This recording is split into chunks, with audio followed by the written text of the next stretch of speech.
Hello and welcome to Independent Thinking, the weekly podcast from Chatham House. I'm Bronwen, the director. This week we're going to be looking at the aftermath of the horrendous earthquakes that have struck Turkey and Syria. We're back on February 6th and discuss the consequences for the region's fragile politics. With tens of thousands of dead and international aid flooding in, what hopes are there for the many thousands of victims who are caught up between groups and governments at war with each other for many years? We're also going to be talking about the impact within Turkey as fears grow that President Erdogan may postpone the election amid outcries over corruption and the devastating loss of life and the Turkish state's response. Joining me down the line from Beirut is Lina Sinjab. She's a Syrian filmmaker and a BBC journalist covering the Middle East. Welcome to the show, Lina. Thank you. Thanks for coming on. Joining us from the US is Charles Lister, a senior fellow and director of the Syria program at the Middle East Institute. Welcome, Charles. Hi, thanks for having me. Closer to home, here in London, we have Ziya Meral, a senior associate fellow on Turkey at the Royal United Services Institute, which we often call RUSI. Welcome to the show, Ziya. Thanks for having me. Well, let's start with these really grim events. Now, some days ago, February 6th, there was a magnitude 7.8 earthquake struck the region, Turkey, southern Turkey and northern Syria, and repeated aftershocks. Lina, perhaps you can start for us, and you're in Beirut. What is happening at the moment about the response to this? Well, we've all been following the news, devastating news about what's happened in Turkey and Syria. It's a huge magnitude of an earthquake that left, at least 40,000 dead between Syria and Turkey. And, as much as there is international support and international response jumping into help, especially in Turkey, we saw very little of that help coming into northern Syria, the area controlled by the opposition. There are areas inside Syria as well that were affected, but on the government-controlled side, and countries who are friendly to the Assad regime, whether from the region or international ones like from Russia, China, Iraq, Iran, Nigeria, the Emirates, all flooded into government-controlled area, while Idlib and some parts of Aleppo that are under the opposition control is left for, the ordinaries there, for the white helmet who have done incredible work in trying their rescue efforts. But little support has come in the rescue stage. Now we've seen UN convoys of aid, humanitarian aid, flooding into Syria from new border crossings that have opened to ease the humanitarian aid. They've just arrived very late at a stage, and we still are expecting a lot of need there. This is an area that has lived under bombing for 10 years. This is an area that already hosts for IDPs and almost 4 million people living there who have already been in need for humanitarian. And now after the earthquake, where it is roughly estimated at least 4,000 people died in northern Syria, and the ones who are left in the air because of their homes destroyed will need long-term support and humanitarian assistance. So very little support is being given to this part of Syria. But at least, if something good happen is that this earthquake, this, terrible situation brought Syria back to the international attention, brought Syria back to the pressure groups so that, they give more support for an area that is already in need. And as you said, people needing really everything from immediate shelter, immediate food and medical treatment to income, to livelihoods. And this is an area that needed many of those things already. Charles, your focus is Syria. Can you just take us into a bit what Lina was describing, this very complex picture around the borders and what happens to aid in it? You have the Turkish border between Turkey and Syria, but also the informal border between government and opposition-controlled areas within Syria. Yeah, so to sort of build on what Lina was saying here, yes, we're talking about an active conflict zone. I think it's become popular for many to assume that the Syrian crisis and the multiple conflicts in Syria have been over for some time, but that's far from the truth. So yes, this is an active conflict zone with lines drawn on the map, contradictory or competing lines of control. But the Turkish border and the status of the Turkish border is really key here. If we're talking about the access of aid into the hardest hit region, which is this opposition controlled northwest. But But speaking of the conflict, the conflict itself had already had a profound impact on the infrastructure and the stability and the low level of sort of service provision in the region. 65% of the opposition-controlled northwest, 65% of the basic infrastructure was already destroyed or heavily damaged before the earthquake. So it was a sitting target, or the as vulnerable as you can get when you then introduce into the mix a catastrophic natural disaster. And then to make matters worse, over the past 2 to 3 years, the Russian government has utilized its seat on the Security Council to methodically veto and curtail the ability of the United Nations and the international community to provide aid into this northwestern region. And that's where we've had this whole big sort of discussion, debate, and furor over access points. And the one access point through which the United Nations is permitted to provide aid, called Bab al-Hawa, was technically open. But I gather that the facilities the UN uses to provide aid across Bab al-Hawa on a routine basis had been damaged by the earthquake. Many of the UN staff had been affected by the earthquake, and so we saw a very slow response. But honestly speaking, or frankly speaking, the biggest factor at play here in terms of the UN's delayed response was a decision within the United Nations to prioritize negotiations with Damascus, the Syrian regime, over reopening alternative border crossings to expand the ability to respond to the crisis. And in that scenario, the regime did what it's done for the past 12 years, which was to delay beyond what people call the kind of golden window in which it's still possible to save people's lives. It waited long enough that there is nobody alive under the rubble anymore, and there are still believed to be hundreds, if not thousands, still under the rubble in northwestern Syria. And it made the strategic decision to wait and then open up, and hope that the international community saw that as a positive, constructive step, and perhaps a sign that the regime can be a responsible and pragmatic actor. We shouldn't fall for that, but we can discuss that, I'm sure. Do you think that was a mistake of tactics by the UN? Unquestionably. I think it's unforgivable. I understand that the United Nations was established with a structural sort of bias towards sovereign governments, and I understand that as evil as the regime may be, it still has that status. But the regime doesn't control these border crossings. They have no troops in the area.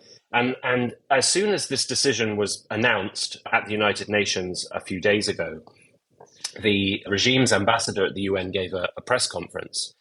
And honestly, it was one of the most sort of spine-tingling, things I've watched in a long while, putting aside all the brutal footage from the conflict in Syria. He, first of all, was jubilant that the regime was being given all this credit, all this credibility. They were front and center of the international news, and they were being presented as having made this honorable decision to open up the border crossings. But a journalist asked in follow-up and said, well, why has it taken a week? And he laughed. And then he said, well, we don't control these border crossings. Why are you asking me? And then laughed again. That, for me, was this kind of spine-tingling, illustration of just how cruel and evil this regime is. They didn't need to be asked to open up these border crossings. There is no legal reason why the UN needs a Security Council vote to provide humanitarian aid. There is a basis in international humanitarian law and the Geneva Conventions to do it without. But the UN decided to prioritize talking with the regime over and above providing aid to those who needed it. Ziya, do you accept that picture, that the UN got this wrong and that Syria has been using this to its advantage?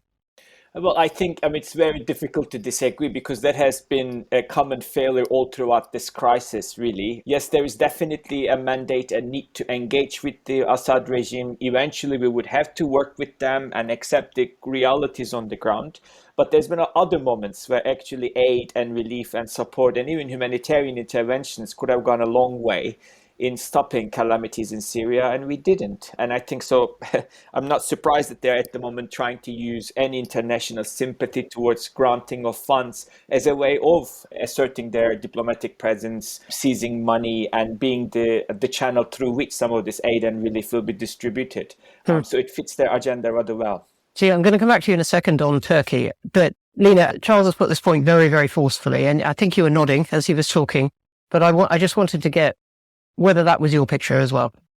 Well, certainly it is the case. And unfortunately, the UN has been doing this since day one in Syria. That the regime's game is to play with time to show that they are in control, and they decide on aid coming in, on, evacuation, on besiegement. And the UN has always waited for regime's approval, although in many cases their mandate would have forced them to act to save lives, and they didn't. They waited for regime's approval, and that's what they did, because the regime also, while trying to portray no to discrimination against anyone who was affected by the earthquake, but actually they were trying to make use of this occasion to lift sanctions. All their focus, all the regime's people and regime's advocates were focusing on the sanctions, although it wasn't affecting any humanitarian aid coming to their area. That is a really important point about the context, which is obviously of a long period of sanctions. Ziya, take us to Turkey then, and how the Turkish government has been handling the relief on its side of the border, and how it's been handling, aid across the border, this question of how to deal with the border. Yeah, this is the largest calamity to Turkey for perhaps 100 years. So I think an element of the chaos that we have seen in response immediately to the earthquake is understandable, in the sense that you have 10 cities, more than 10,000 or so buildings that have been either destroyed or about to crumble. You have towns absolutely flattened, Exactly. and tens of thousands of people dead, and many, many more instantly displaced, and absolutely horrendous scenes. Yeah, 35,000 people confirmed that at the moment, which sadly, I think that would perhaps reach to 50, 60,000 very soon. We have 13 million citizens affected directly, and millions of them won't be able to go back to their houses, and they need to relocate within Turkey, and some will definitely leave the country. So I think in the immediate relief, immediate kind of search and rescue response, we have seen some 70 countries or so sending their missions and personnel, and that was welcome, I think, both by the government and by the society. And you also seen a huge momentum within the country itself, where people have come together, either literally got into their cars and rushed to the conflict, the earthquake zone, brought aid and raised funds, and Turkish charities have done a great job as well too. But in the middle of all of that, I think the government has really failed to convince Turkish citizens and quite international observers too that actually it's done what it could have done. I think there was a lot of chaos initially, and eventually the politics of it will start, and it's already starting, because the elections was just around the corner, and Erdogan government has every incentive to contain the narrative, contain possible political fallouts, and emerge as the government of delivery, that they will be the ones to reconstruct, they will be the ones to help people and aid people. And that's now the phase we are entering. There's a lot of rage, there's a lot of bitterness, and we will see how that will unfold. We're going to come on to the Turkish elections in our second part, but I just want to say on this question of the border and Turkey and how it's handling,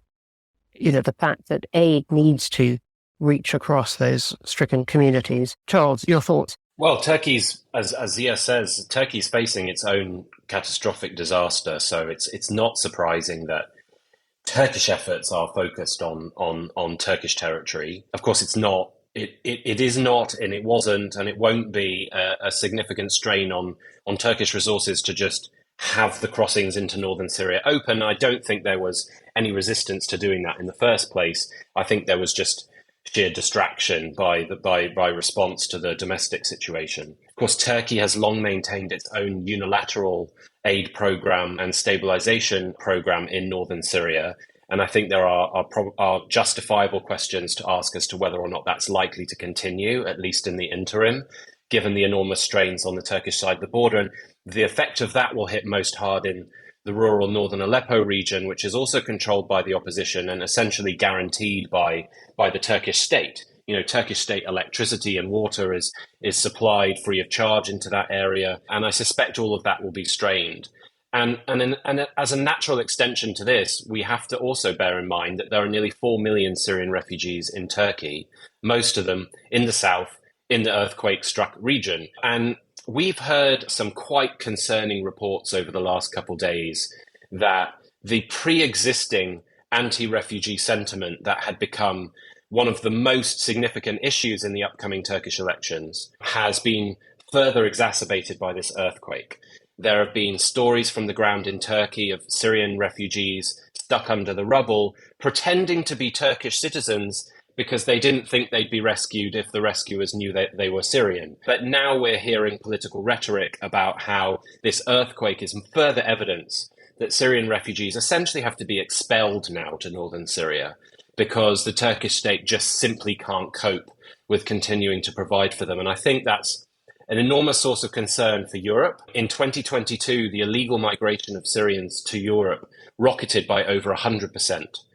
That was, before the earthquake, just a small sign of what 2023 is going to look like. This earthquake has now made that even more of a guarantee. We are going to see a refugee surge towards Europe, mostly consisting of Syrians, many of whom are in Turkey. We know for a fact that the Turkish government has what it calls opened the gates as a source of pressure on the Europeans before. I think it will have every reason to do so, given the strains that the Turkish state is facing now. So this is like a whole nother massive, major knock-on effect with profound geopolitical consequences that I think we're likely to see play out once the weather warms up this year. You put it extremely clearly, and while you can certainly hear those kind of expectations in the circles of people dealing very directly with this, I don't think it's something you're hearing at the moment in European governments, but ought to be. Lina, just before we leave Syria, what are you hearing on the ground about movements of refugees?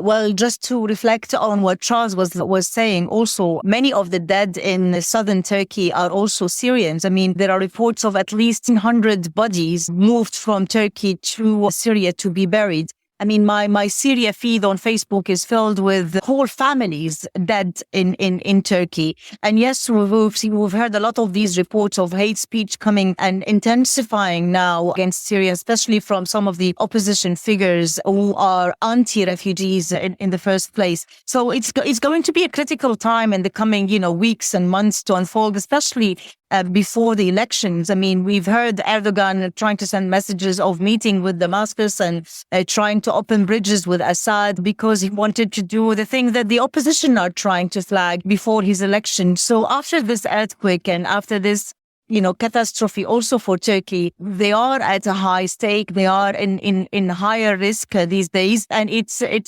difficult to speculate what's going to happen to them at the moment. Everyone is still in the shock of loss. Whole families died. So we still will have to wait for the weeks and months to come to see what kind of votes will come for their movements, basically. Okay, thanks very much. Well, we'll just for the moment leave Syria because Turkey and the elections have been tugging at this whole conversation. And Ziya, I wondered if you could take us into it. There were quite a lot of challenges facing Erdogan before this. For the last couple of years, the living conditions in the country experienced a kind of inflation. The costs of basic commodities have been skyrocketing, including for his own voters. And people who've been quite kind of faithful to get behind AKP and Erdogan, they've been asking really tough questions. Some of that has been trying to ease it by rapprochement with so many countries, including with Syria, including Armenia, including even easing some of the polemics with Europe and with the United States as a way of attracting more investment, easing some of these diplomatic tensions and vulnerabilities. Before the earthquake, it was still very difficult to see which way the elections would go. He still clearly has a popularity. His party and himself attracts a lot more votes than his own party. But the coalition around him could definitely come close to 50%. But it was the unknown about this kind of middle range voters that could swing the election with 2-3%. Now, it's a lot more difficult for him because there are questions that are being asked about construction amnesties and AKP's own economic development model, which has always included foreign direct investment, low interest rates, mega projects, and construction bonanza that creates a plastic image of economic growth, which is not really necessarily sustainable.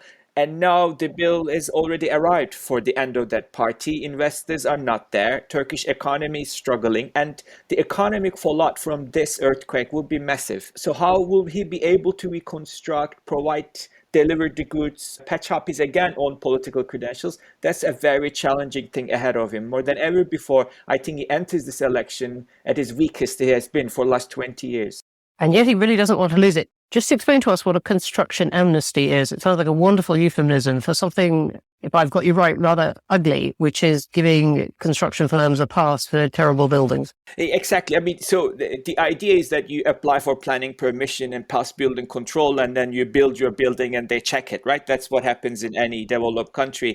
In Turkey, when an illegal construction has been done, you could, just like in the UK, apply retrospectively to get planning permission. But at certain moments, political parties, Erdogan and parties before him, have granted large amnesties to allow thousands of people who have built illegally, annexed, and perhaps in substandard conditions. Now they want to get basically a certificate of lawful abide and be able to sell their properties and legalize them. So the problem is, of course, with that, you have no idea whether or not they have adhered to earthquake requirements, which has been brought in by Erdogan's government himself. I mean, some of this destruction in these cities, you can clearly tell the difference. One building has collapsed, next to it, there's another building that is firmly standing up. So something has gone wrong. But it's exactly the kind of thing that people are going to look at and point the finger. Charles, President Erdogan does not want to lose this election. He's been in power 20 years.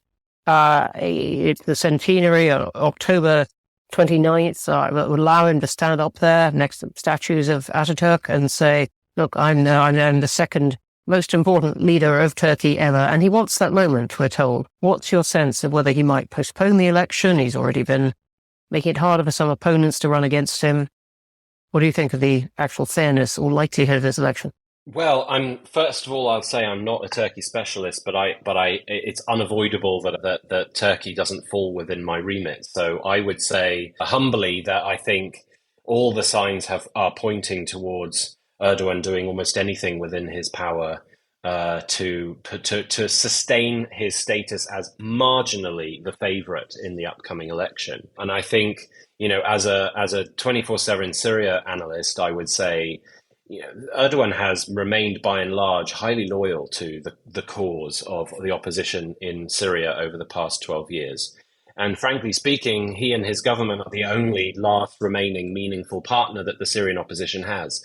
The fact that he took the steps that he had taken just prior to the earthquake to re-engage with the regime, I think speaks to just how desperate he is to retain his hold on power in Turkey. It goes against everything he has stood for over the past 12 years. It is a literally 180-degree reversal of his highly principled position when it comes to Syria. But I also think, if you were to ask me to sort of follow up on that most of it was optics. It's not really genuine. I had the opportunity to meet with the Turkish foreign minister a few weeks ago before the earthquake, and I asked him directly, do you really think that this re-engagement with the regime is the right thing? Do you really think it serves Turkey's interests? And where is it really going? And he was pretty straight. He said, well, we don't have any other choice but to give this a go. There are no conditions on the table. There are no confidence-building measures that we foresee having to develop. No sequenced process through which this re-engagement process will continue. We're just trying and seeing what we get back. And to me, that told me everything I needed to know, which was that this wasn't genuinely a substantive effort. This was a message to the Turkish public that our competitors support re-engagement with the regime. Well, we can play that game too.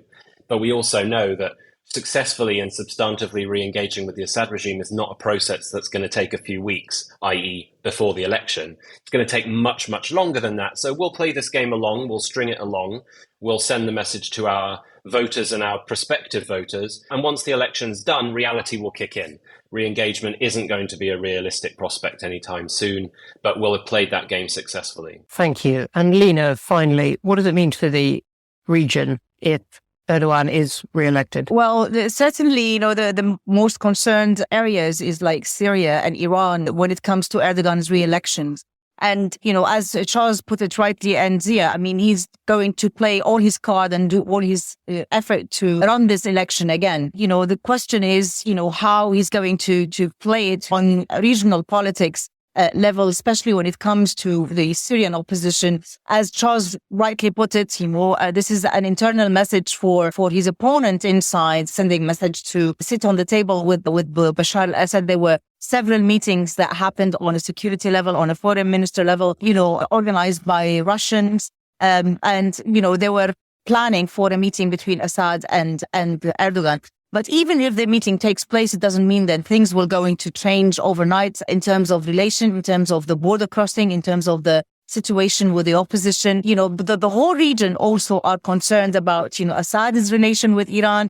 Well, it has huge ramifications, as you're saying, for the region, for Europe, whether Turkey begins to look more emphatically that way again or doesn't, what it means for Turkey's freedoms within the country and for its relations with Russia. We haven't had time in this discussion to go into how much it has adroitly made of the fallout from the war in Ukraine, that has been a considerable factor, something we're going to be watching very closely at Chatham House. But we're going to have to end there. This really incredibly sobering, sad set of events, horrendous stories coming out of the region and the very, very complicated politics. That's it from us. Big, big thank you to my guests, Lina, Charles, and Ziya. A reminder that you can find all of our work, all of Chatham House's podcasts on major podcast providers and through our social media channels. So do like and follow and subscribe to us and do leave us a review. I always ask for rather plentifully, I feel, but we really do look at them. To read more from our experts and to find more out about our events or to become a member, we'd love to have you. Don't forget to visit our website, chathamhouse.org, where you can look at our recent works, our terrific Middle East and North Africa program, which has been looking at all the things that we have been just discussing. And also this week at the Institute, we talked to Lisa Monaco, the Deputy Attorney General of the US, and the full event and clips are available on YouTube and across our social media. But that's all for now. Goodbye.